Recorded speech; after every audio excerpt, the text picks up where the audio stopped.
महाराष्ट्र नासिक रु आरंभ होइतिबा भव्य राष्ट्रीय गौरव यात्रा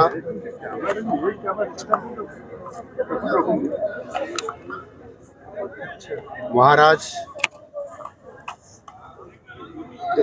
शिवाजी छत्रपति शिवाजी महाराज जयंती शुभ अवसर रे ये यात्रा भव्य राष्ट्रीय गौरव यात्रा ये नासिक रु ओडिशा श्री जगन्नाथ पुरी धाम पर्यंत ये यात्रा आमर छाबा भारत क्रांति मिशन द्वारा ये आयोजित करा जायछि एवं नासिक रु पुरी पर्यंत एक कार्यक्रम अछि। ये यात्रा रे आज आमर परम सौभाग्य प्राप्त हैला भारतीय जनता पार्टी रो ये राज्य कार्यालय परिसर भितर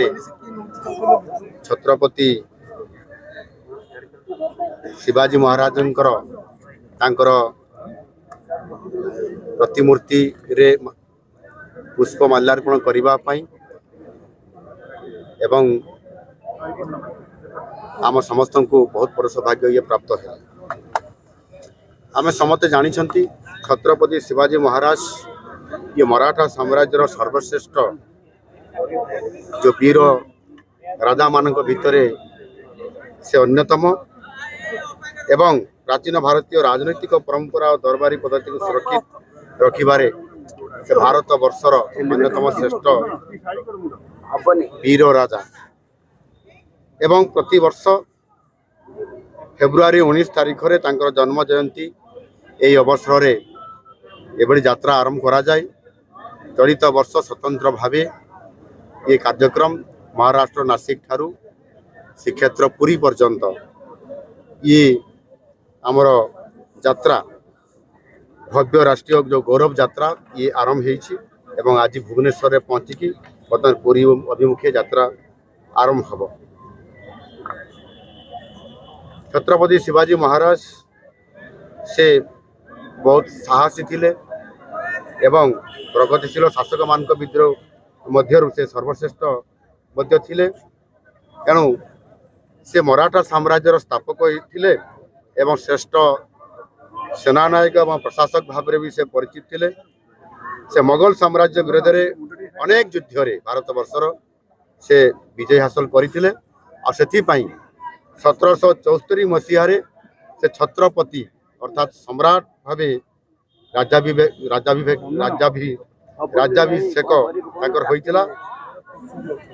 राज्याभिषेक जो होता से संपूर्ण भाव में सारा भारत को संपूर्ण भाव में किभली भाव में सुरक्षा रखा एवं भारत वर्षर प्रगति हेबो किभली भाव में साम्राज्य प्रतिष्ठा हेबो किभली भाव में हिंदू साम्राज्य प्रतिष्ठा हेबो ये कथा को से जेभली भाव में गुरुत्वारोप करथिले ताहा निश्चित भाव में अनन्य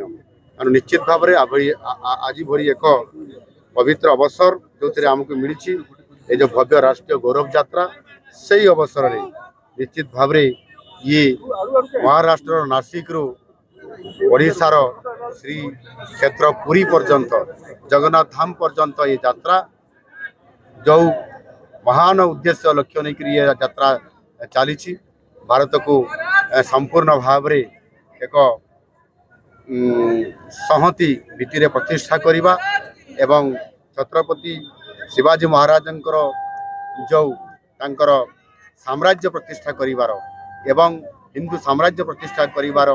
जो तांकर एकात्म उद्यम थिला ताहा निश्चित भाव में आज स्मरण करवा एवं आजिर दिन में युव समाज को निश्चित भाव में तांकर जो जेभली भाव में हिंदू साम्राज्य प्रतिष्ठा करिवार एवं भारत वर्ष को प्रगति पथरे बहुत आगक नेबार विश्व गुरु करिवार जो इच्छा थिला ताकू निश्चित भाव में आज दिन में युव समाज आगे आसबे एवं से धारा रे आग को ये भारत वर्ष को नेबे ये निश्चित प्रकार एक संदेश मिलुची एवं मु आह्वान करी निश्चित भाव में युव समाज से आदर्श अनुप्राणित।